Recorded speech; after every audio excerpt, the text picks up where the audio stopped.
السلام عليكم. تعالوا النهاردة هنعمل طريقة حلوة جدا للجلاش، طريقة مهرقة وكمان مقرمش وإن شاء الله هيعجبكم، وهو اسمه جلاش المكشكش.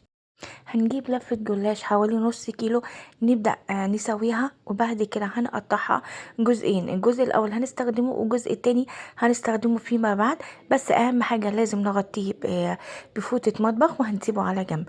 بعد كده هناخد قطعتين أو ورقتين من الجلاش، نبدأ ندهنها سمنة أو زبدة أو سمنة وزيت أو سمنة بلدي. بعد كده هنجيب مكسرات تكون مجروشة، ويتفضل تكون مجروشة ناعم أو مطحونة ناعم. بعد كده هنجيب الستيكس او العصيان، او ممكن بايدينا نبدأ نلف رول.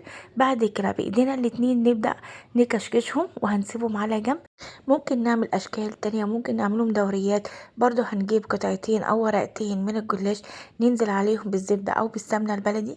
بعد كده هننزل عليهم تاني بالمكسرات، وبعدين هنلفهم رول مع برضو الستيكس او مع العصيان، وممكن نعملهم دورية. بعد كده هنجيب الصينية هندهنها مادة دهنية كتيرة جدا، وبعد كده هننزل عليهم الجلاش اللي احنا عملناه، وعملنا كمان الدورية. بعد كده هندخله الفرن على درجة حرارة 180. واهم حاجة هنسقيه طبعا زبدة او سمنة بلدي، لان الجلاش لازم ياخد سمنة بلدي او زبدة زي المتوفر عندنا، بس بياخد كمية كبيرة.